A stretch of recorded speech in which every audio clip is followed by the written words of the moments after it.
صراط الذين أنعمت عليهم غير المغضوب عليهم ولا الضالين آمين. السلام عليكم ورحمة الله وبركاته. بسم الله الرحمن الرحيم. الحمد لله رب العالمين وبه نستعين على أمور الدنيا والدين. أشهد أن لا إله إلا الله وحده لا شريك له وأشهد أن سيدنا محمدا عبده ورسوله لا نبي بعده. اللهم صل وسلم وبارك وكرم وعظم ومجد على حبيبنا وشفيعنا وقرة أعيننا محمد وعلى آله وصحبه أجمعين. سبحانك لا علم لنا إلا ما علمتنا إنك أنت العليم الحكيم. رب اشرح لي صدري ويسر لي أمري واحلل عقدة من لساني يفقهوا قولي بجاه النبي وآله. قال الله تعالى وقل رب زدني علما وقال رسول الله صلى الله عليه وسلم طلب العلم فريضة على كل مسلم. Alhamdulillah, segala puji bagi Allah Subhanahu wa taala yang telah menjadikan mata kita ini untuk melihat hal-hal yang zahir, baik itu tentang keindahan dunia atau keburukan, dan menjadikan mata hati atau mata batin untuk melihat hal-hal yang tidak bisa dilihat oleh kedua mata kita, daripada kebenaran akan sesuatu atau hakikat daripada sesuatu.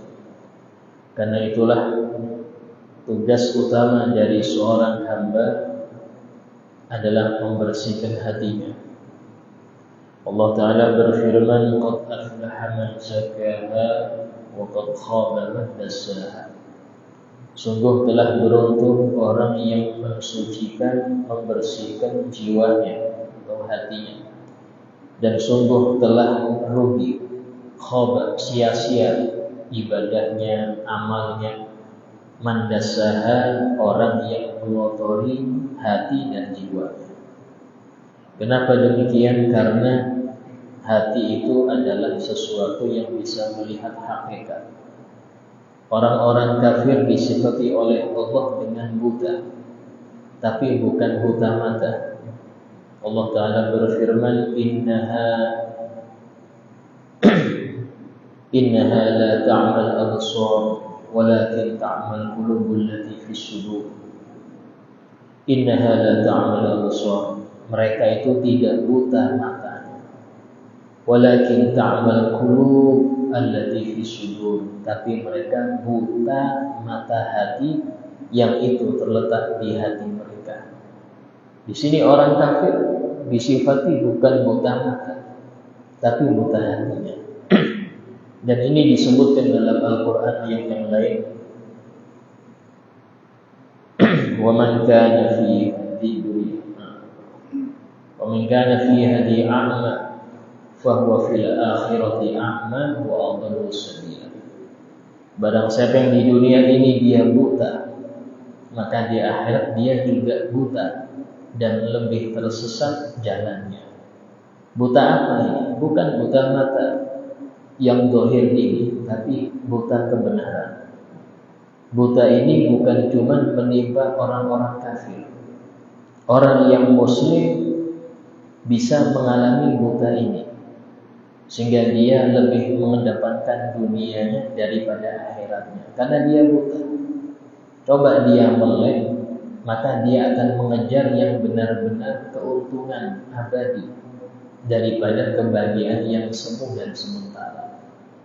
Kalau dia benar-benar melek, maka setiap gerak-geriknya lebih dia gunakan untuk mencapai ridho Allah yang mengatur alam ini, daripada mencari ridho perorangan yang dia anggap mereka punya kekuasaan padahal tidak ada. Dan inilah yang dijelaskan dalam ayat yang lain, lahum a'yunun la yubsiruna biha. Mereka punya mata, tapi enggak bisa melihat dengan mata itu. Mereka punya mata, tapi enggak bisa melihat dengan mata itu. alias tidak dipakai untuk melihat yang benar. Sehingga dalam hal ini di antara doa Nabi Muhammad SAW, Allahumma arinil haqqa haqqa. Ya Allah, tunjukkan, perlihatkan kepadaku yang benar, itulah yang benar. Warzuqni ittiba'ah, dan beri aku taufik, beri aku rezeki untuk ngikutin kebenaran itu. Kadang-kala ada orang ngerti kebenaran, cuman kakinya sulit untuk melangkah ke situ.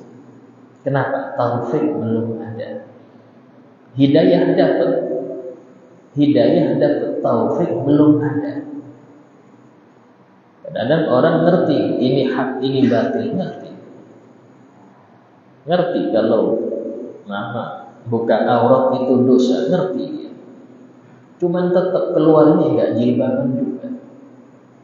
Ngerti kalau memang meminjam dengan cara riba itu haram, ngerti. Cuman nggak bisa dia untuk berhenti di situ. Tanda apa?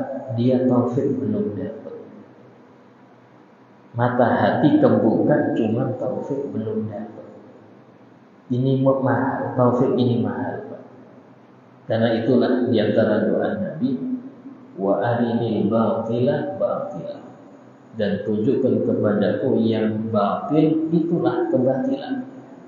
Warzuqni ijtinabah, dan beri aku rezeki ya Allah untuk menjauhi kebatilan itu. Banyak orang tetap mengerjakan kebatilan dengan alasan macam-macam. Cari nafkah, alasan gak ada kesulitan, alasan hajat, alasan kepepet. Tidak ada. Tidak mungkin Allah melarang sesuatu yang kita gak mampu meninggalkan, itu gak mungkin. La yukallifullahu nafsan illa wus'aha. Allah tidak akan memaksa suatu hamba kecuali Allah tahu dia mampu. Kita semua ini tidak mungkin mati karena nggak maksiat. Tidak ada orang meninggal karena nggak maksiat, itu tidak ada. Karena itulah Allah mengharamkan segala sesuatu yang itu bukan kebutuhan kita. Kalau contoh itu kebutuhan, Allah ada kasih jalur yang halal. Contoh nafsu dengan hubungan, nafsu sifat manusia. Tapi jangan zina, dikasih cara nikah. Kasih cara nikah, solusi yang halal ada. Kebutuhan manusia. Atau makan, minum. Jangan yang haram. Kasih yang halal ada. Artinya melampiaskan nafsu dengan nurutin aturan syariat tidak dosa. Karena nafsu itu termasuk pelengkap daripada badan manusia. Manusia kalau tidak ada nafsu, maka dia akan mati cepat dan tidak bisa bereproduksi. Tidak ada nafsunya. Nafsu diberikan agar dia bisa melanjutkan daripada kehidupannya untuk memupuk dan menambah amal solehnya, yang itu menjadi tabungan dia nanti di akhirat. Sehingga dalam hal ini memperhatikan urusan hati sangat penting. Dan hati itu ada kalanya baik, ada kalanya buruk. Di antara keburukan-keburukan hati yang akan kita baca pada malam ini, qala al-Imam Abdullah bin Ali al-Haddad radhiyallahu anhu wa nafa'ana bihi fi darin amin. Wa iyyaka wal qaswata wa hiya filatul qalbi wa jumuduh hatta la yata'athar bil maw'idhah wa la yariq wa la yalin 'inda dhikril maut wal wa'di wal wa'idi wa ahwalil akhirah. Hati-hatilah engkau akan kerasnya hati. Apa arti kerasnya hati? Yaitu tebalnya hati dan kakunya. Jumud itu kaku. Sampai-sampai tidak ada pengaruh dengan nasihat. Kasih nasihat gak pengaruh, masuk telinga kanan, keluar telinga kiri. Kenapa? Hatinya sudah terlampau keras.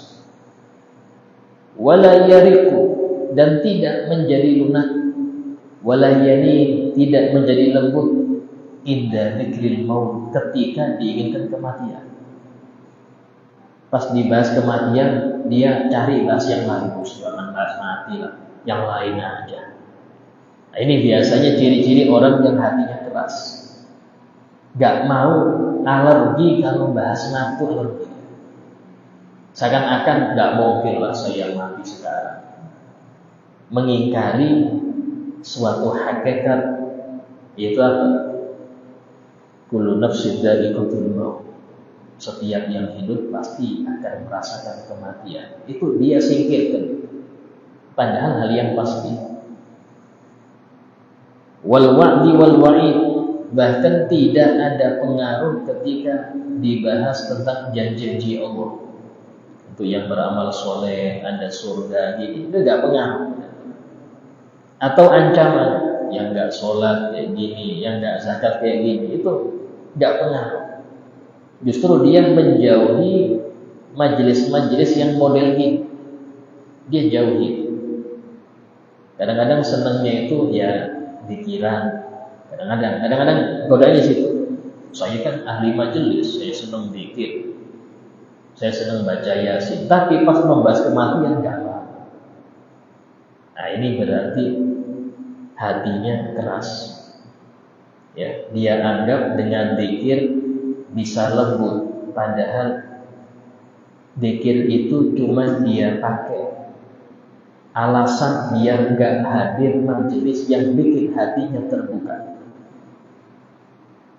Sehingga dia bilang ke dirinya sendiri, saya kan sudah cukup hadir majelis, sudah gugur kewajiban.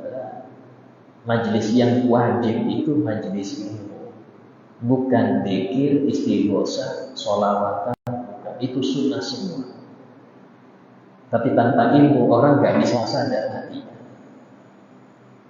Karena itulah orang yang hati keras, kalau terlampau keras, nah itu ciri-cirinya kasih nasihat mental. Kadang-kadang dia kasih nasihat itu hatinya jawab, sampai sendiri gak amalkan. Ini anak kemarin sore ngasih nasihat. Jadi hatinya ini nolak. Kadang-kadang pas membahas yang buruk, dia cari orang untuk dituduhkan. Oh, itu fulan itu, bukan saya. Pas bahas gini, oh itu fulan. Kalau saya bersih. Nah, yang seperti ini model-model hati keras. Ya, padahal kalau setiap kita membahas akhlak, ya, kalau akhlak buruk yang dibahas itu harus yang menjadi khitab itu kita sendiri. Itu saya itu. Ini saya. Yang buruk ini saya. Karena itulah wajib suudzon kepada diri sendiri. Wajib husnudzon kepada orang lain.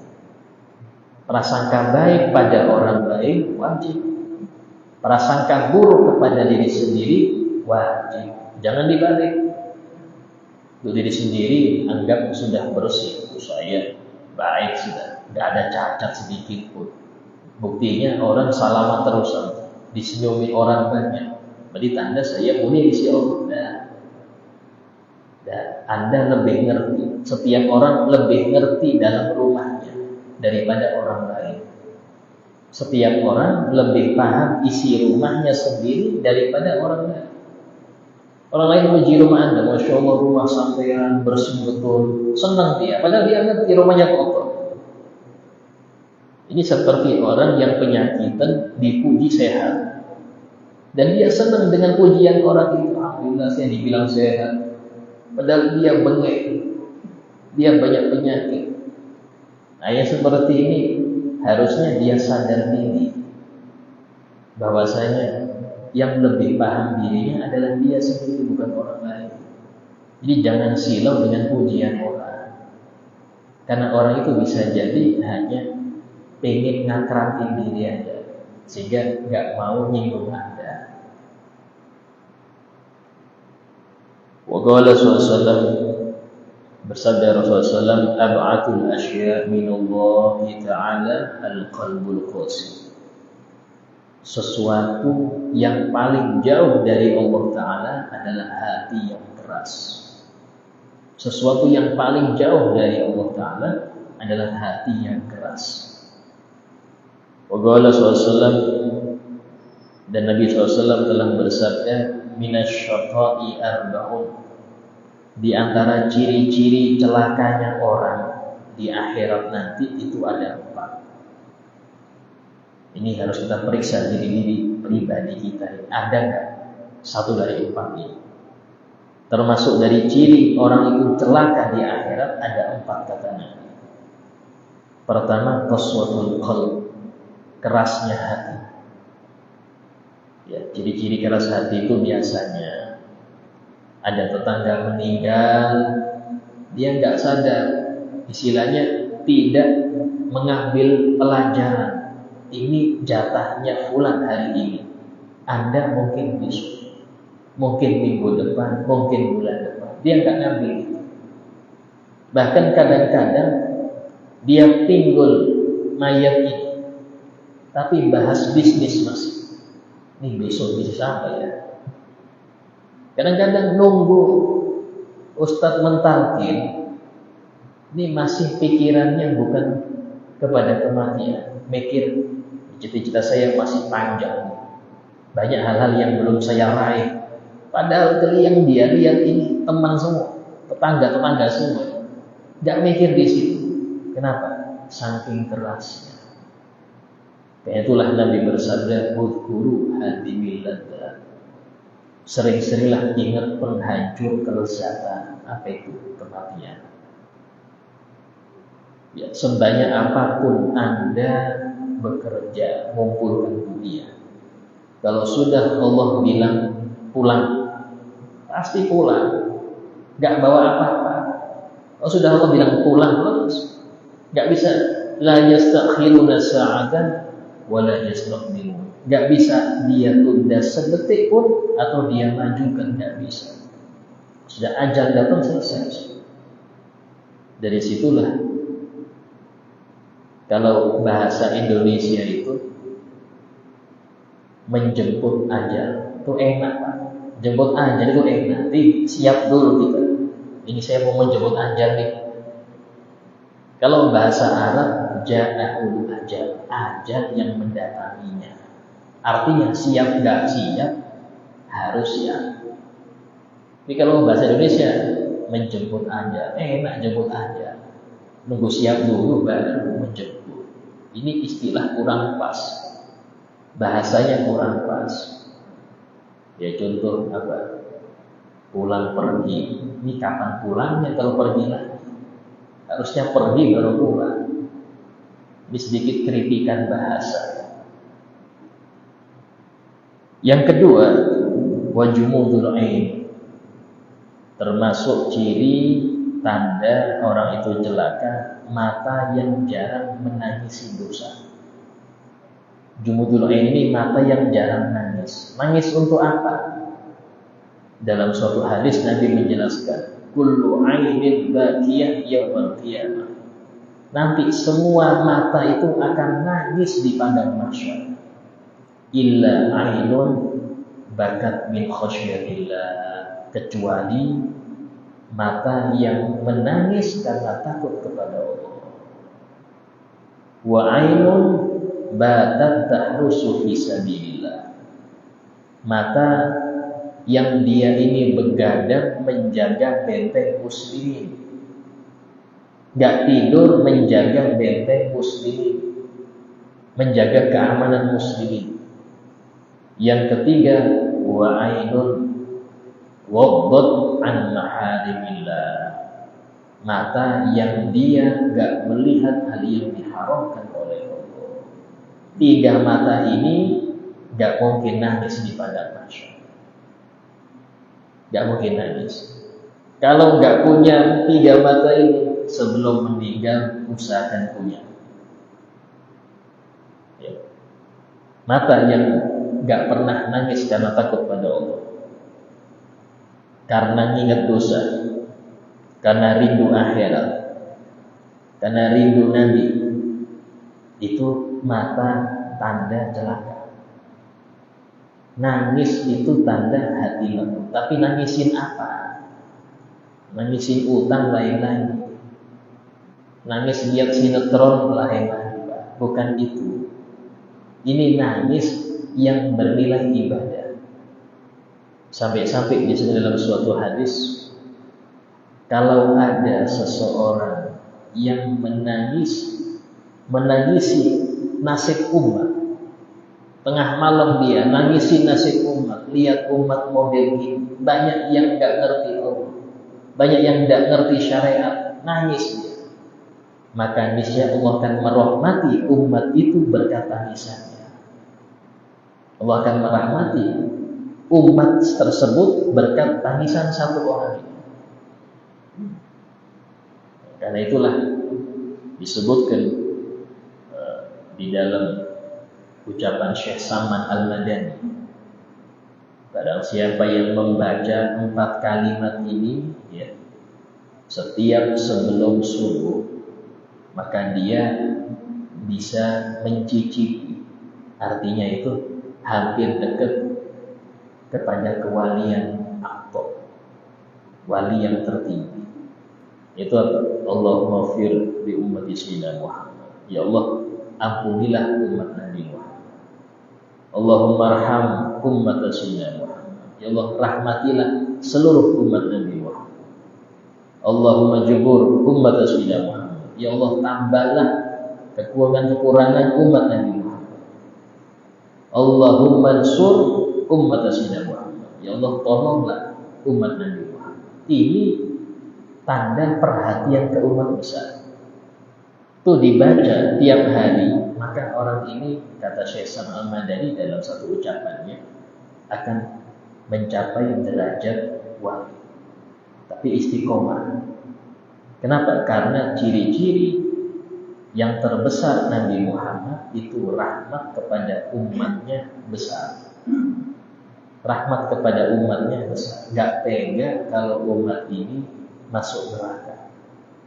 Gak tega umat ini masuk neraka. Yang ketiga, wal hirs, rakus akan dunia. Ya, ada rakus, ada butuh, beda. Allah tidak melarang kita bekerja karena memenuhi kebutuhan. Karena itu kewajiban. Di antara niat orang bekerja itu, pertama, biar dia tercukupi dengan yang halal. Yang kedua, mencukupi anak istri, karena kewajiban. Yang ketiga, menjaga diri dari minta-minta. Yang keempat, mendermakan kelebihan untuk dakwah, untuk masjid, untuk orang miskin, untuk yatim. Niat itu. Nah, ini kalau orang rakus gak ada niat itu. Ini bedanya butuh karena dengan rakus. Orang rakus gak pernah puas. Dan itulah yang Allah Ta'ala tegur dalam ayat Alhaakumut Takatsur.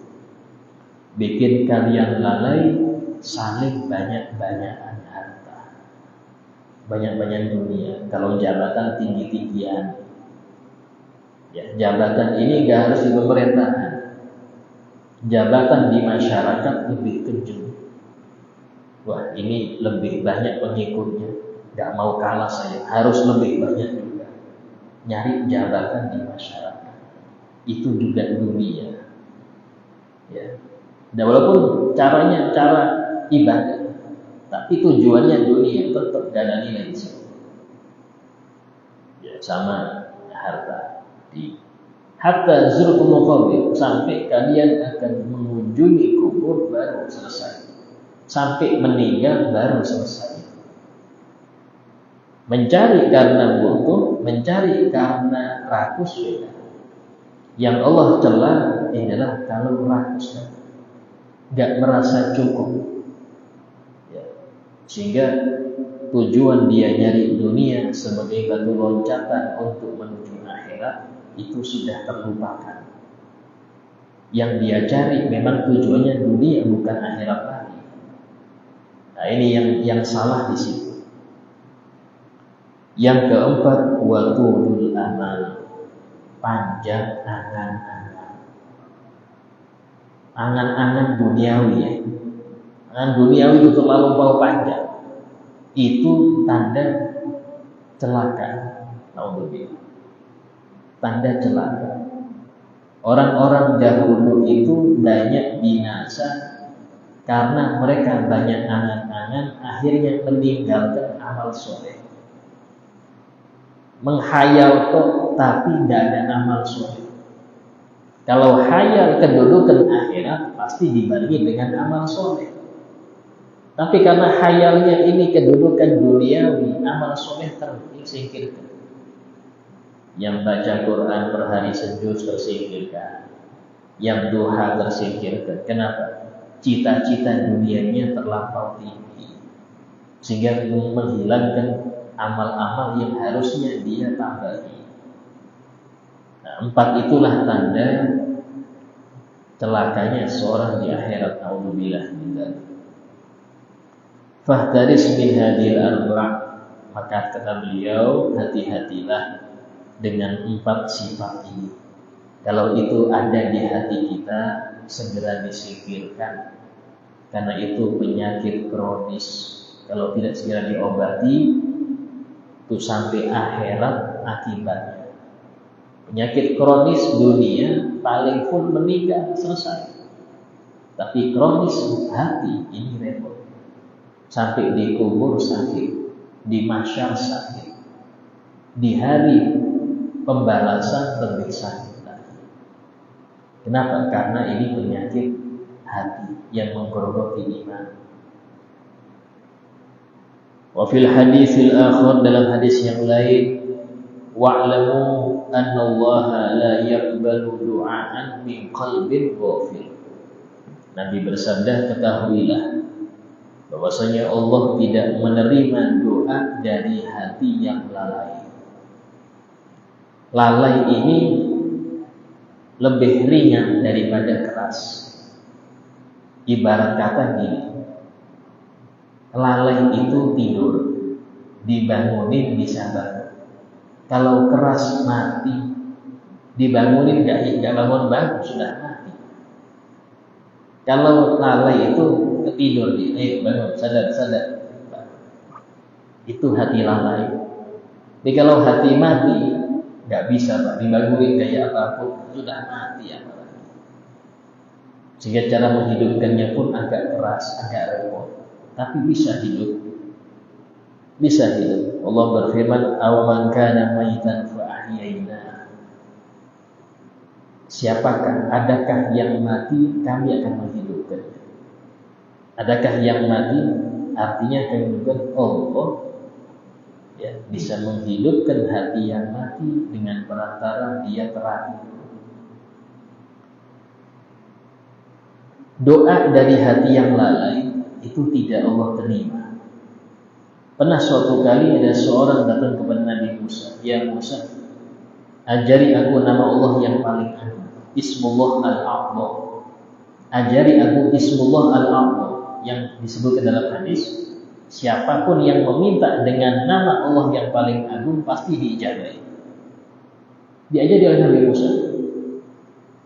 Sebulan, 2 bulan, datang lagi orang itu, keadaannya sama kayak yang pertama kali datang.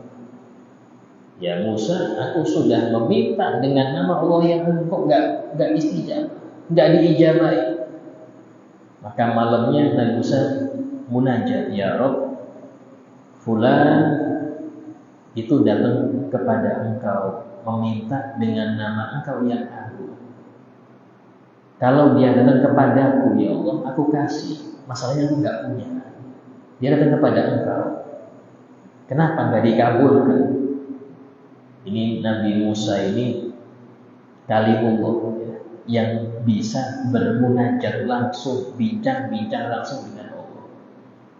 Maka Allah berfirman, "Wahai Musa, seumpama dia minta kepadaku, hatinya hadir, aku kasih langsung. Masalahnya dia minta kepadaku, hatinya mikir kambingnya. Kayak apa aku bisa ngabulkan?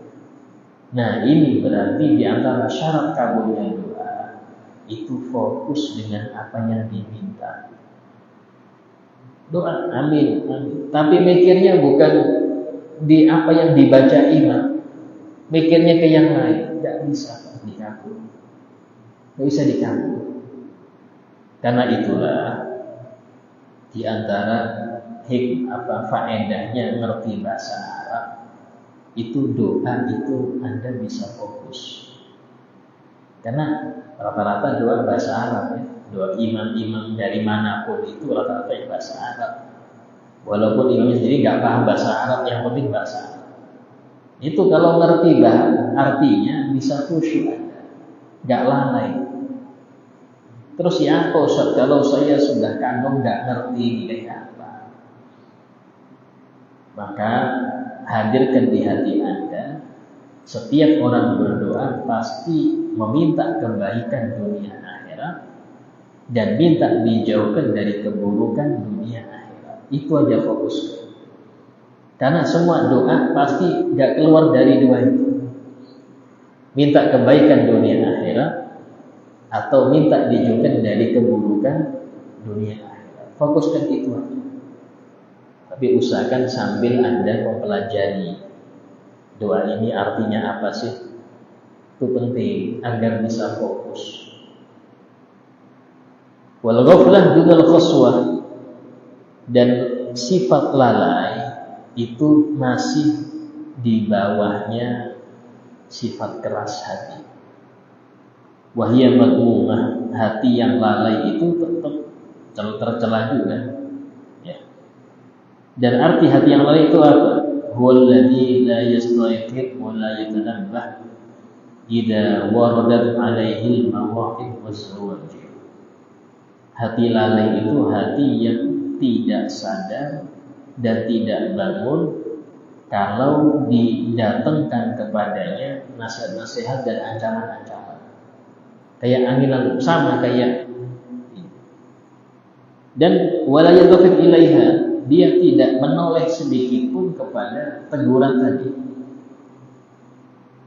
Cuman bisa dia untuk dipaksa itu bisa. Orang tidur ya dipaksa bangun itu bisa. Karena tidur. Kalau mati walaupun disiram-siram pun nggak hidup lagi. Namanya mati. Kenapa? Karena dia washdiholi binabih walahwi. Dia sibuk dengan permainannya dan zakharifi dunia, hiasan-hiasan dunianya. Wattiba'i hawa, dan mengikuti hawa nafsunya. Kalau Allah Ta'ala berfirman kepada Rasulullah SAW, wadhkur rabbaka fi nafsika, dan ingatlah Tuhanmu di dalam dirimu, tadarru'an, dengan tadarru', wa khifatan, dan khifah ini dengan samar, wa dunal jahri minal qaul, dengan bacaan yang di bawah keras, artinya bacaan pelan.